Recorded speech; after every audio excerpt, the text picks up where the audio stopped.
ñetteel bi mooy ki jot a def ñaari mandat yu tegloo ñett ñi ñoom seen dossier du jàll wala warul a jàll. maintenant mu des bu Ousmane Sonko. Ousmane Sonko dafa nekk ci kanamu yoon di ko topp. Loi électorale maanaam code électoral bi tënk ni élection war a doxe loolu du lu peuple bi décidé ay homme politique ñoo daje waxtaan xalaat et cetera ñun ñi sax changé nañ ci lu bari ci dialogue politique national. Code électoral boobu moo yokk ci ñett yi ma wax te constitution bi wax ko ay mbir ñoo wax ni ku ñu daan ku ñu condamné de façon définitive maanaam dem nga première instance ñu daan la nga dem appel ñu daan la nga dem cassation ñu daan la cour suprême pare na ci say mbir justice su Sénégal wax na ne yow mii kat lañ la doon tuumaal ñun justice bi seet nañ ko am na lu ci am daan nañ la bii daan ñu ne am na xeeti daan yoo xam ne buñ la ko daanee sañatoo nekk électeur bay nekk éligible loolu code électoral moo ko suba bu homme politique yi dajaloo waatoon def dialogue national wax ni nañ ko ci dindi ñu yóbbu ko assemblée nationale ñu voté ko ñu daal di war a mën a nekkaat candidat suba. wante bi ma waxee ca mars ja ba bal yi tàkk ñu naan nañ leen lakk kër idée nangam dama wax ni na Ousmane wax li ma waxoon bu dee deful dara na wax ne d'ici à l'extinction du soleil personne ne pourra prouver ma culpabilité parce que nag man loolu laa waxoon dama jàkkaarloo ak Ablaye Wade jàkkaarloo ak àddina waxuma woon rek ak waa Sénégal maa ngi wax ak sama partenaire ya nekk États-Unis dégg ne Ablaye Wade nee na luubal naa 40 milliards yu ma denc Amérique te ñoom ñu xam li ma am xam ni ma ko amee du ma bàyyi Ablaye Wade puisque kaalawu na def affaire u màgget yooyu ñu ormal ko mu yëngal aras moo ko def du ma ko def je me suis défendu et je l'ai dit au commissaire Assane Ndoye quand il est venu quand il a fini l'enquête vers 13 heures il a dit dans son PV nous n'avons aucune preuve à charrier contre le premier ministre Idrissa Seck dans le cadre des chantiers de Thiès ñu woo ko ne ko na fa toog quand même takkoon naa samay bagage ba pare ñu ne benn bulletin de renseignement moo ñëwaat ne on a trouvé chez moi des armes des sommes d'argent incroyables et des appareils sophistiqués d'ailleurs loolu Ablaye Wade am na ñu bari ñu ci saaga ndax nee na leen lu tax avant ngeen ko yóbbu perquisition yéen ñett yooyu yëpp am ngeen ko mënoon ngeen faa def ay armes def fa xaalis def fa machine indi télévision ñu filmer ko ngeen ne moom la mais ngeen bind ko ci seen bulletin bi yóbbu ko perquisition ñëw naan ma dara newu fa yéen danaa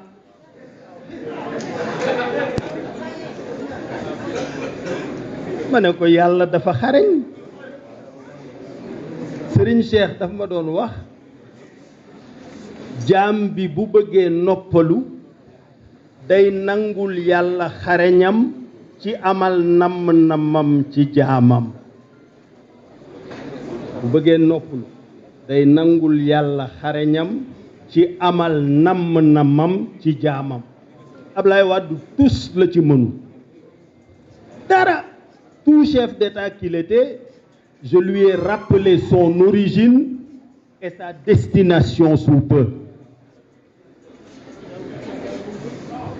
ñu ne tegginuwul ni ma ko waxe puisque kenn du wax mag ancien spermatozoïde et futur cadavre ma ne leen circonstance yi ma ko waxe bu dellu si waatoon ma wax ni ko yàlla waxe te moo gën a ñagas ni ma ko waxe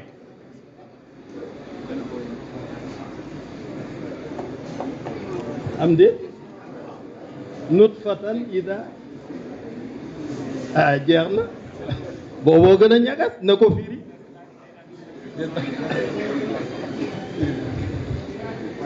voilà firi nutfatan ida tumna kooku bu ma ko firee léegi ñu bari benn waaye mus na ma ni yow nag dégg naa la ngay qad aflahal mu'minuun nangam nangam léegi boo eggee ba ci walladina hum li furujihim xaafizuun illa ala azwajihim aw ma malakat aymanuhum bu ko firi sama kër ndax maa malakat ji moom mu ne ma bu ko ma ne Serigne Cheikh avait encore raison nee na Sénégal aada la ñu xam xamuñu xaqiqa moo tax ñu bare ruus def éducation sexuelle seen kër ruus nañu ko te pourtant mag ñi bind nañu ci lu yéeme waruñoo xaar ba tubaab yi ñëw naan ñu éducation sexuelle nangam nangam ñu koy soog a def moom daf ñu ko daan defal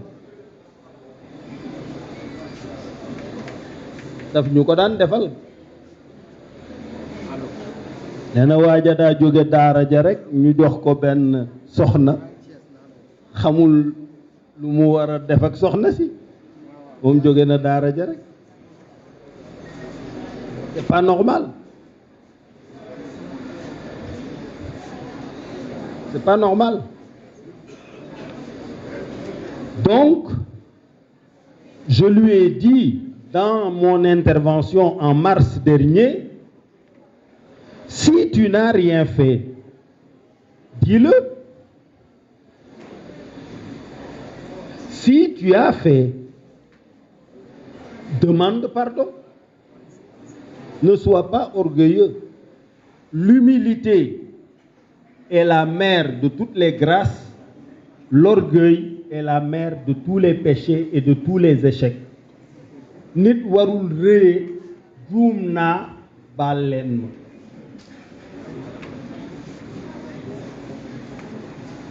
qad aflaha almu'minuuna alladina hum fi salatihim xaashi'uun loolu la yàlla nee na bienheureux sont les croyants qui sont humbles dans leur relationnel. Salat mu ngi signifier jonction. Imam yi ñoo koy firi julli day firi julli bu dee diggante jaam bi ak boroomam la wante bu dee diggante jaam bi ak moroomam relation rek lay firi.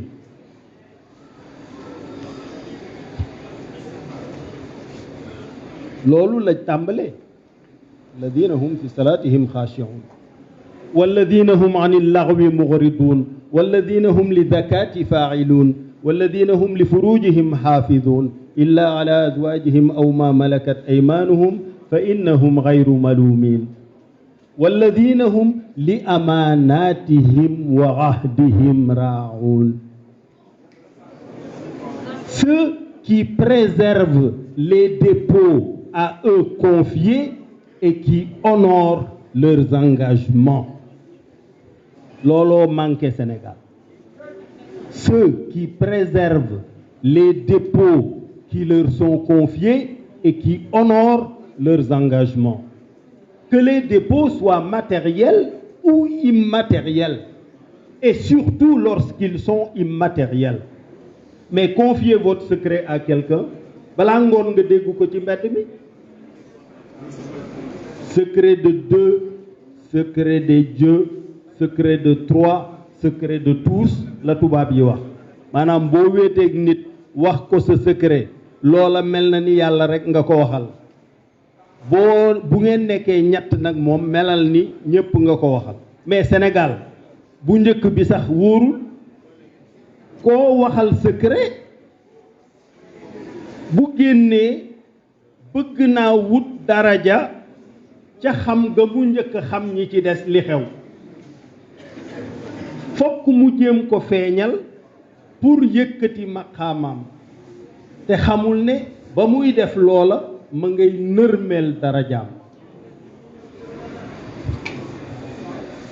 walladina hum li amaanatihim wa ahdihim raa'uun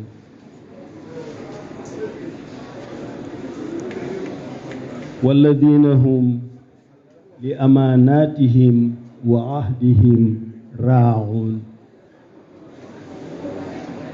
Malheureusement, on va maintenant reprocher à Idrissa Seck, qui a conscience que la consultation peut soumettre à risque les secrets qu'il partage et qui donc s'abstient de partager cette information pour la protéger et la préserver. On va dire xelam rek ko doy. Non, sama xel rek doyuma. Et le jour où vous, Sénégalais, vous serez dignes de confiance, eh bien, je partagerai les informations avec vous. Ce n'est pas encore le cas. Ce n'est pas encore le cas.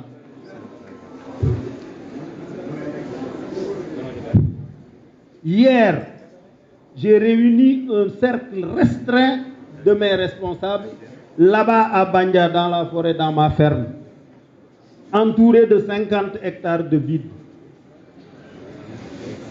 J'ai pris une décision et je leur dis, cette décision-là ne doit pas être publiée. Je l'ai lue ce matin dans la presse. C'est la nomination de Yankoba Diattara comme directeur de cabinet politique.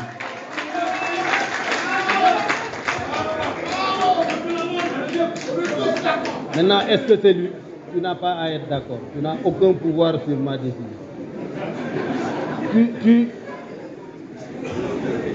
Il a fait la faute. Il était dans ce cercle restreint des responsables qui m'entourent. Et vous pensez que je suis en sécurité si je dois partager avec eux des secrets d'État que je partage avec le président de la République? Et c'est pourtant ça qui aurait été normal, puisque ce sont eux mes compagnons les plus proches. Mais je ne le peux pas. Et c'est ce que nous avons fait, Macky Sall et moi, pendant le dialogue politique national. On s'est retrouvés chez la mère de Marème Faye Sall, puisque j'avais refusé d'aller le voir au palais et j'avais exigé qu'il vienne chez moi. Et ça, c'est une exigence qui date de 2012, quand Mor Ngom, son directeur de cabinet, avait dit « Mout mba mot ». J'ai dit à l'émissaire de Macky Sall qui est venu me voir au point E pour tempérer la situation, je lui accorde 48 heures. S'il ne le sanctionne pas ou ne le dément pas, je m'en vais de Benno Bokk Yakaar. Et il n'aura plus l'opportunité de me voir aller lui rendre visite au palais. S'il a besoin de moi, c'est lui qui fera le déplacement au point E.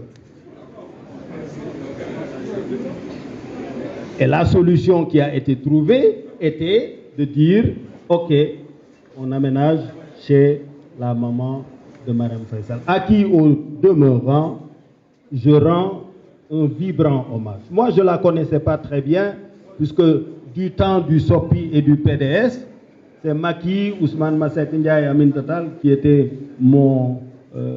disons, ma garde rapprochée avec les FADA et quelques jeunes. Et Alioune Sow, le ministre Alioune Sow, et c'est eux qui venaient plus fréquemment chez moi, ils connaissaient Ndeye Penda. Moi, j'avais très peu d'occasion de me rendre chez eux, donc je ne connaissais pas leurs épouses très bien.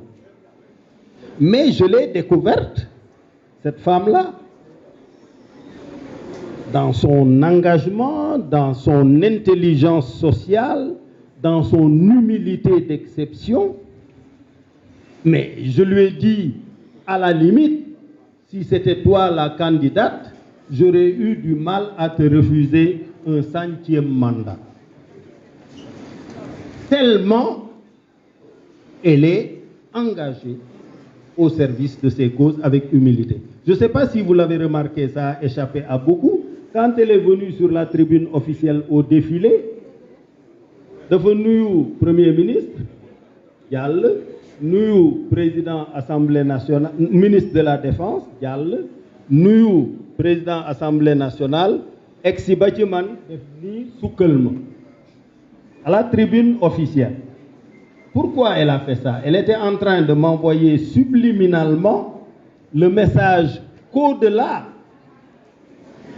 des apparences républicaines, au-delà du protocole républicain, il y a quelque chose de plus fondamental qui nous lie, c'est notre culture, et c'est pour ça qu'elle est venue devant moi et elle a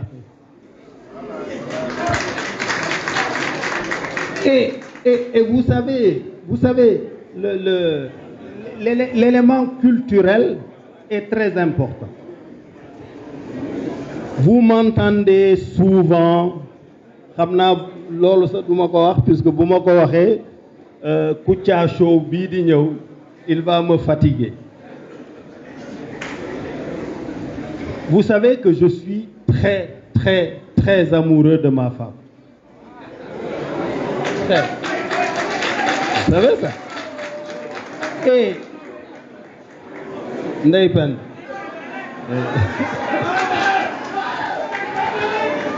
Et vous savez, non, c'est pas seulement le fait d'une beauté physique rare. Vous en êtes d'accord? Nous venons de fêter nos 35 ans de mariage et vous savez que moi depuis que je suis enfant, j'ai un comportement royal. Je ne sais que ce que je veux.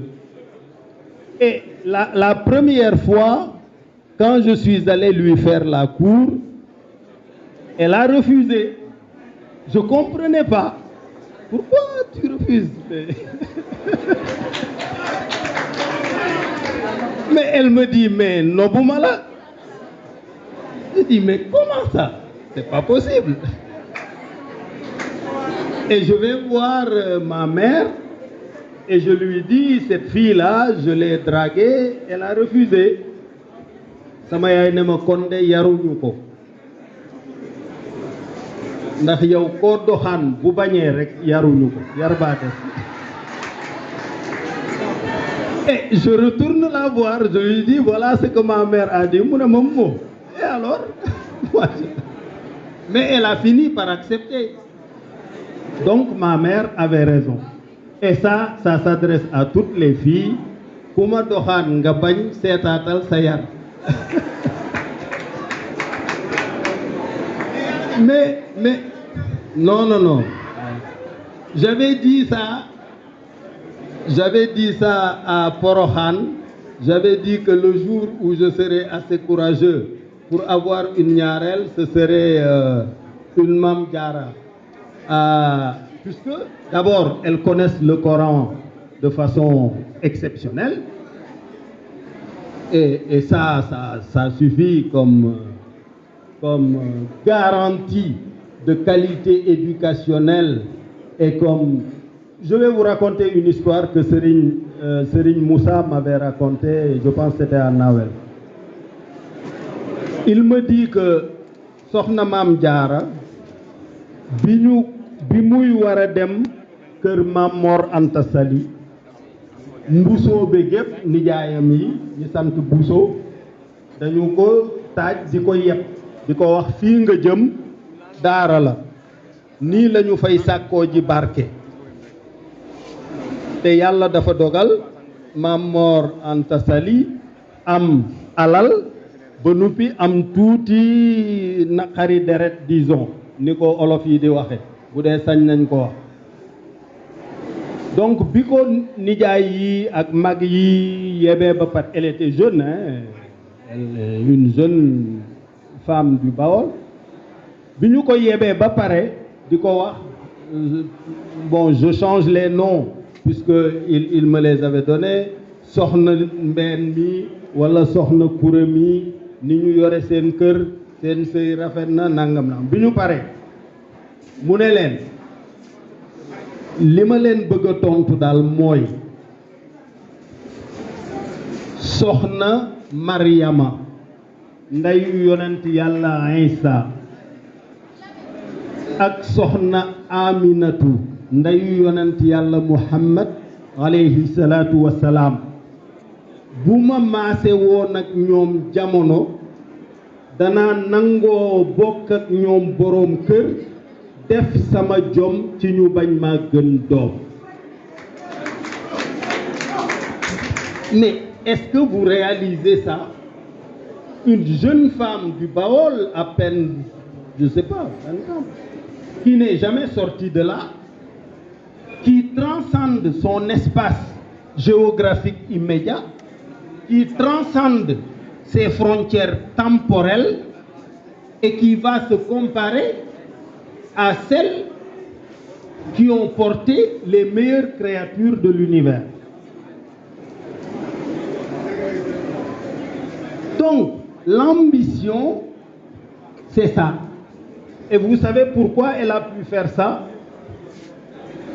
Puisqu'elle connaissait le verset où Dieu dit Khalaqal maut wal hayat liyabluwakum ayyukum ahsanu amala. Elle a compris quelle était sa mission sur terre. C'est ça l'ambition. Elle n'a pas eu de complexe vis-à-vis de Marie, vis-à-vis de Sokhna Aminatou. Elle a dit que le comportement qu'elle aurait eu si elle était leur coépouse n'avait comme destination finale que de produire l'équivalent de Khadimur Rasoul. moo tax bu Sëriñ Tuuba bindee ne Tuuba li abdin muridin saadiqin lahum bi xidmatil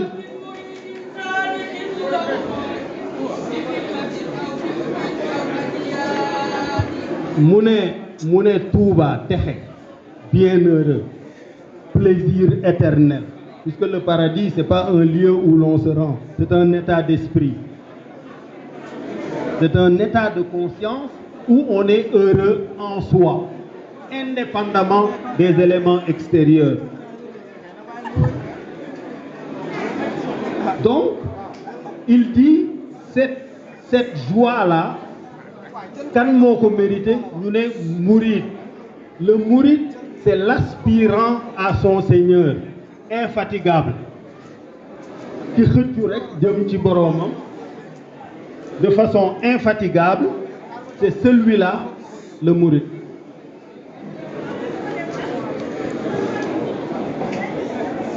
Et c'est à lui qu'est dû le bonheur et le plaisir. bañ ci boole kenn, bañ ci boole lenn. xëccu jëm ci sa boroom, bañ koo boole kenn, bañ koo boole lenn. En tout cas man sëñ Muntaxa loolu la may wax. daf ne ma dama gëstu njub ba sama boroom defal ma ci tawféex. ma gëstu l'islam ba sama boroom defal ma ci tawféex. ma gëstu sëñ Tuuba ba sama boroom defal ma ci tawféex. noonu mu ma ko defale noonu laa la ko bëggale. noonu mu ma ko defale noonu laa la ko bëggale. te na nga jàpp ni sa boroom moo la gën a xam sa bopp, moo la gën ci sa bopp, bàyyi kook sa bopp noppalu. sa boroom moo la gën a xam sa bopp. loo xam-xam sa bopp yàlla gën laa xam sa bopp. loo bëgg-bëgg sa bopp yàlla gën laa bëgg sa bopp. waaw ki la gën a xam gën laa bëgg doo ko bàyyeeg sa bopp nopp. donc man na ngeen jàpp ne dara tënkuma, kenn tënkuma, kenn jénguma. te loola am na te jàngaguma xat fakka kabla xat bassa fadla fadur walla wa nafahu jaay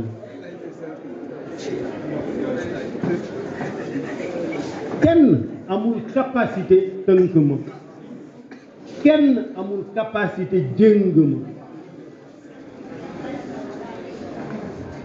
Cheikh Sidi Mokhtar ba ma ko fekkee Nganda ànd ak Mustayin ak sëñ Moustapha doomi sëñ Moussa Nawel mu ni ma bu dee àddina ngay wut sëñ Touba am na ko mën na la ko defal bu dee alaaxira ngay wut sëñ Touba am na ko mën na la ko defal yow nag yaay tànn ma ni ko baxda a'uudu billahi min asheytaani rajim bismillahi rahmani rahim sànn naa rabbana atina fi dunya xasanatan wa fi l axirati xasanatan wa qina azaban fii la yem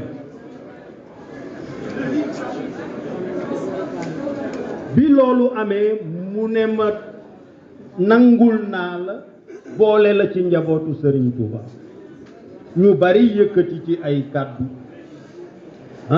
ku jël wérdu tijaan boo ko bàyyee nangam nangam d'accord mais man musuma jël wérdu tijaan donc mucc naa ci loolu Serigne Cheikh moo ma yar musuma jox wérdu junior fonde bi mu doon doge kër soxna maam Ana Camara sama yaay moo ko doon araw musuma jox wérdu Pape Malick Sy musuma jox wér ñooñu laa xam ñooñu ñooy samay nijaay ñi ci des xamuma leen xëy na Serigne Maodo Sy moo ciy dolleeku mais moi en dehors de cette famille de Serigne Babacar je connaissais pas les autres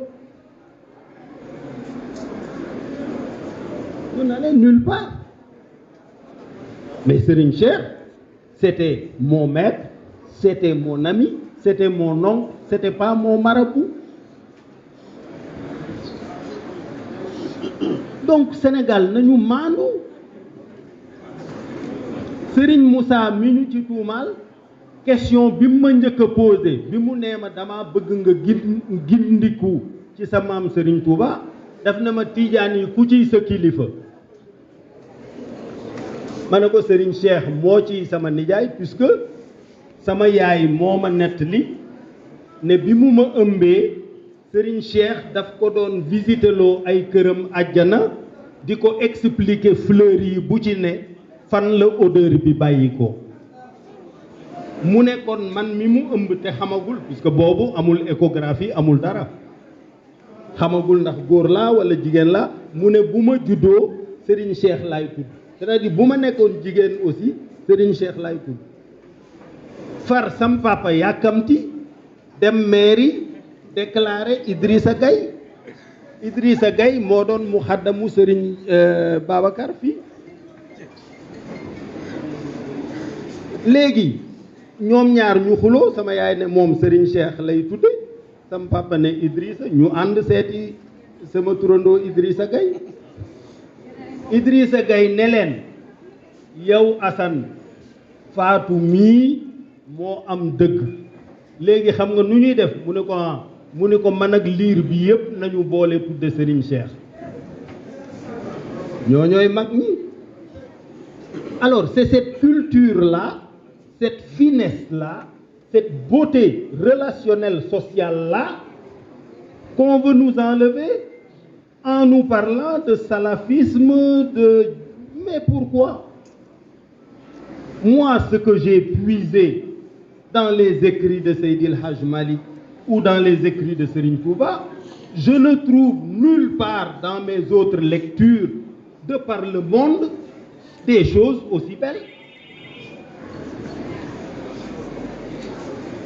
Je ne trouve pas.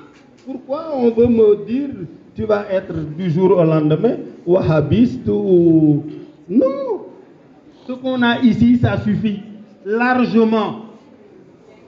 C'est meilleur que ce qu'il y a là-bas. Donc les gens qui vous disent là, oui, le mémorandum de Pastef, c'est faux.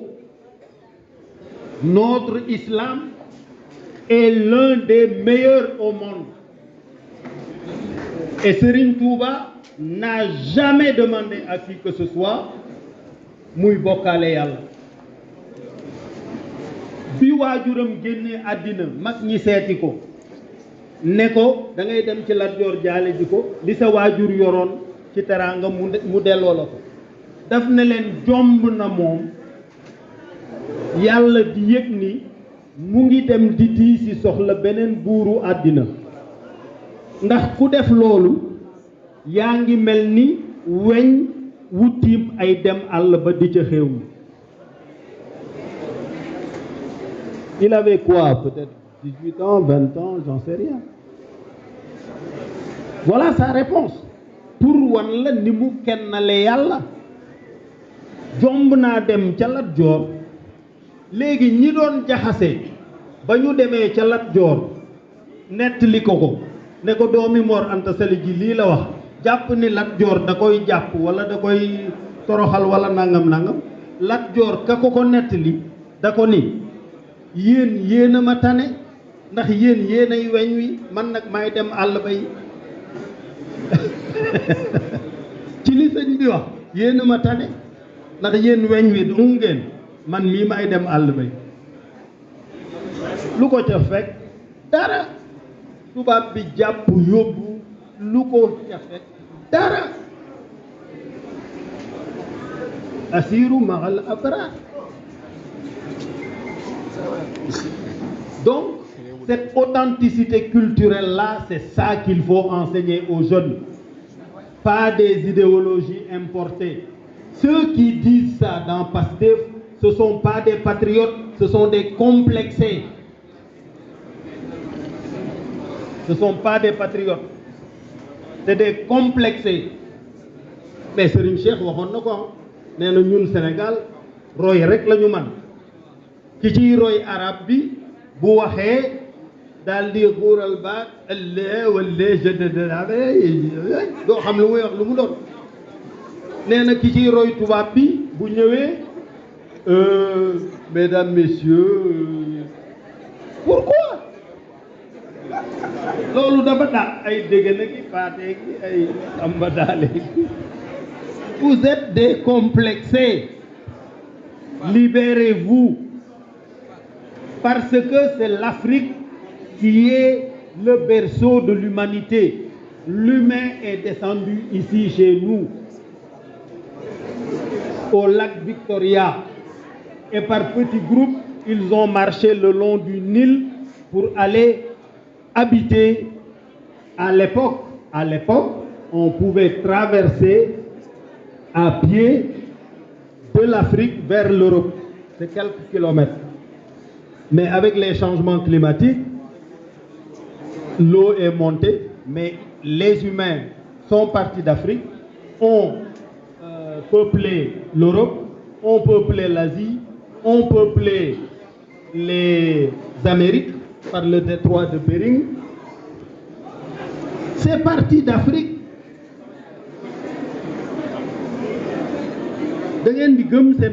Vous les jeunes, ne vous laissez pas manipuler. Ces gens-là qui vous donnent ces instructions-là, ce sont déjà des manipulés. Ce sont des complexés. En vertu de quoi nga war a changer yow ni ngay solo di sol ay koppati yu gën a gàtt di sol ay tenue afghane. Pourquoi? Tu peux porter ce que tu veux. Mais à l'intérieur de toi-même, sois authentique. Sois authentique.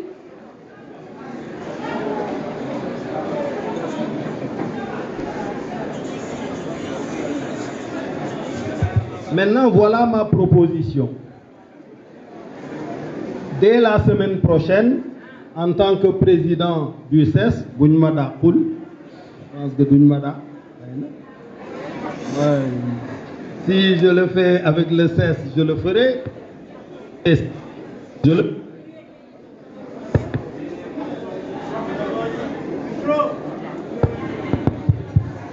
Donc, en tant que président du CES, je vais prendre une initiative. Je vais organiser dans les 46 départements du Sénégal et dans la diaspora des débats pour que les Sénégalais nous disent en âme et conscience, sans naafeq, leur réponse ci lii may bëgg a laaj. wax naa ni critères yi am boo demee États-Unis dañ naan la il faut nga nekk ku juddoo États-Unis nekk citoyen américain, il faut nga am 35 ans, il faut nga dundu États-Unis un minimum de 14 ans. lii mooy critères yi boo ko defee rek mën ngaa nekk candidat même buñ la condamné ci lii wala ci la. mais bi ma ko waxee man fii samay collaborateur am benn collaboratrice bu ne ma waaw yow nan ngay def jigéen ñi ñu violé, nan ngay def jeunes yi ñu sàcc seen xaalis muy xaalisu état deniers publics. ma ne ko wax nga dëgg de. ma ne ko mais loolu peuple bi citoyen yi ñoom rek ñoo am droit déterminer kan la ñuy jox seen vote ak kan lañ ko dul jox. bu ñu xisee xam ne diw mii tuumaal nañ ko lii condamné nañ ko ci lii te wér na ba nuppi ñu jox ko seen vote seen affaire la. mu ne ma non loolu c'est pas juste vis-à-vis de nous les femmes yi nga xam ni amuñu doole ay góor di ñu sàkku ci lu dul suñu coobare di ñu toroxal di dagg suñuy caq ak suñuy bijou. donc yow même boo nee na ñëpp nekk candidat laaj ñu ñun ndax d'accord nañu ci koo xam ni dañu ko tuumaal ba nuppi condamné nag laa wax waxuma tuumaal de condamné définitivement comme li dal Karim Wade ak Khalifa Sall nga xam ni dem nañu appel dem cassation yéeg wàcc différé appel machin ba lépp yemb ñu daan leen ne leen condamné nañ leen définitivement. loolu laa wax waxuma Ousmane Sonko mi nga xam ni dañ ko tuumaal mu ngi nekk première instance war a dem appel des na cassation xawma kañ lay jeex. mais même buñ ko condamné wul dama bëgg pour ma soutenir candidature am c'est-à-dire ma soutenir mu am droit nekk candidat bu jaree ma xeex ceeg Macky Sall ma xeex ceeg Macky Sall bu ko jaree. J'exige de lui qu'il prenne l'engagement ci biir débat yooyu na yónni waa Pastef na yónni ay militants na yónni waa Yewwi ñu wax ne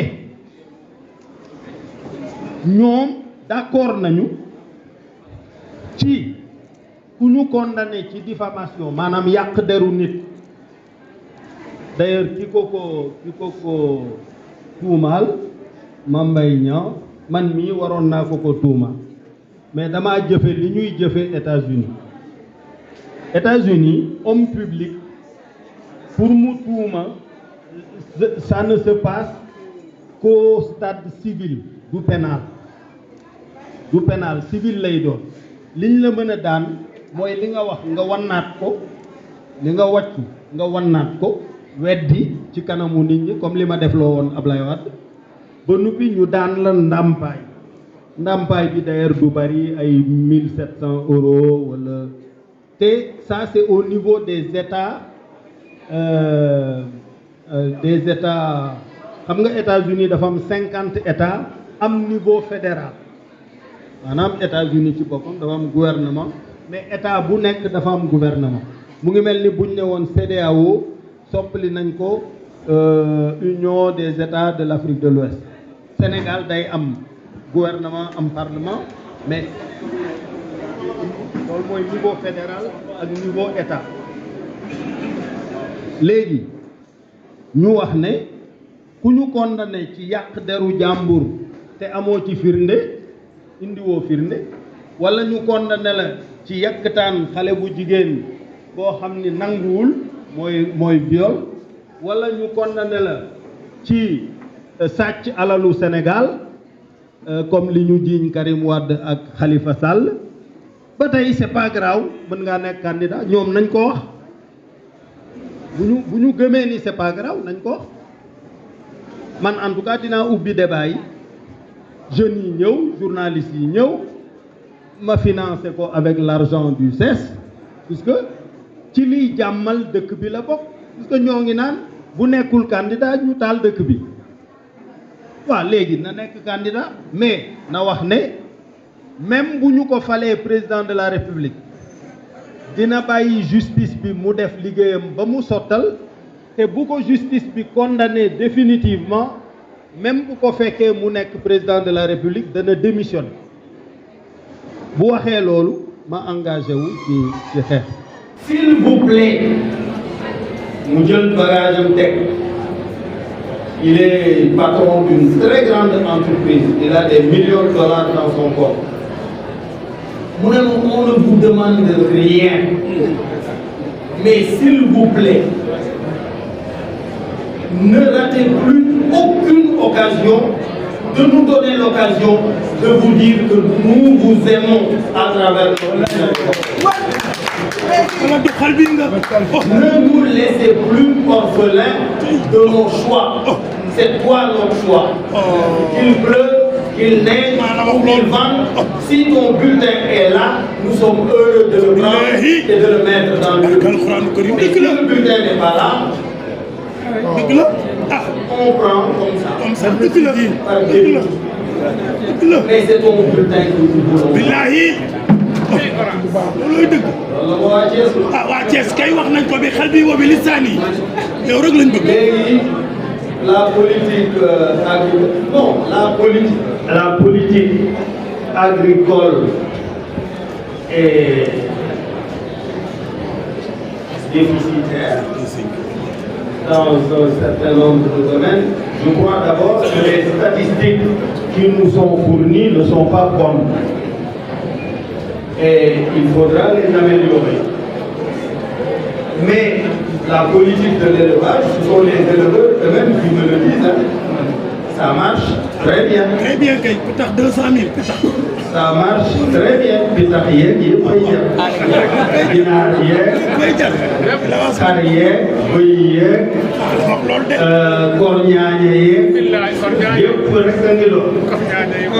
mais nag aliment amul te aliment yi cher na parce que agriculture moo war a fournir aliment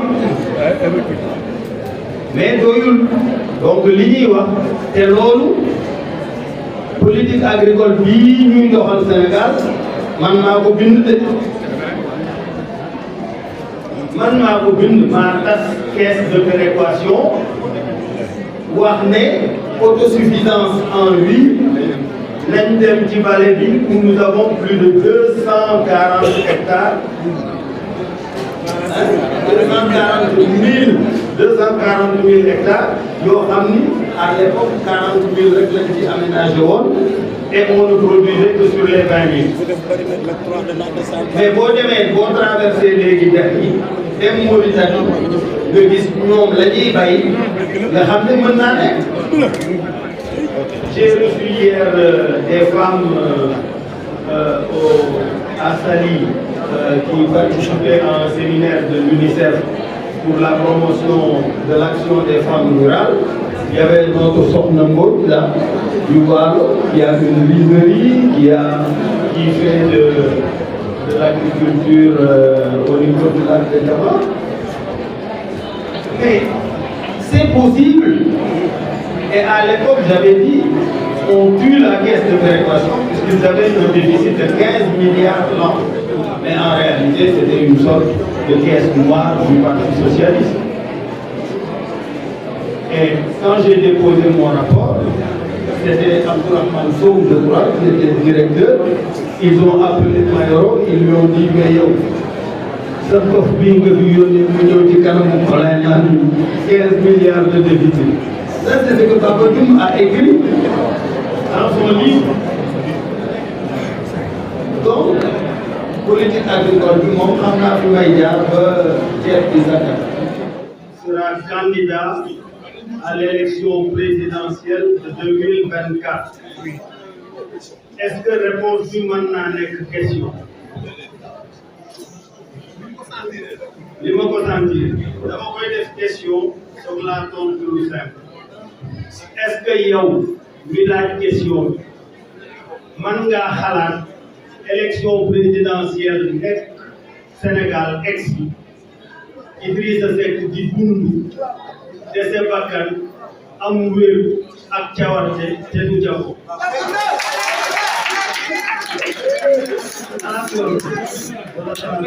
dégloo day leer.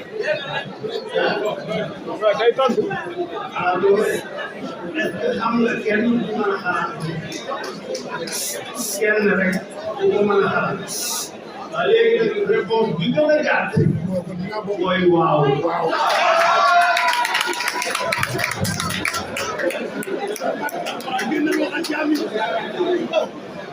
yaay Birima mooy Birima daa war a wax ak askan wi. Deuxième question ndax Macky Sall am na droit xam nga lu tax société am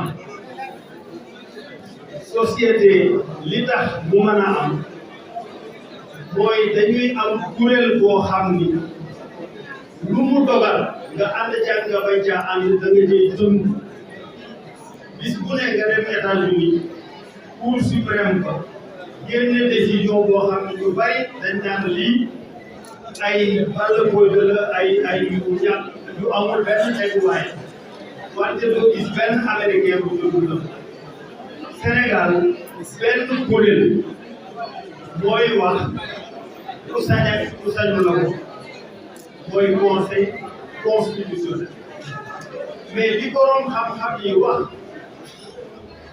te muy ay borom xam-xam yoo xam ni seen xam-xam du xam-xamu jaaxal bu mel ni professeur Serigne Diop lu mu la wax ci constitution takkal téere fii ba Koulikoro fii ba Casablanca fii ba Johannesburg ku fi jàngale droit constitutionnel laaj nga ko bii ci bis nga gàtt mu gàggante Serigne Diop nee na wala boog Serigne Diop nee na ma amul droit te amul benn borom ndool bu mu jaar pour am droit. bon conseil. loolu def. bon conseil. bon conseil. bilan bi xam nga fii laa toog ma ne leen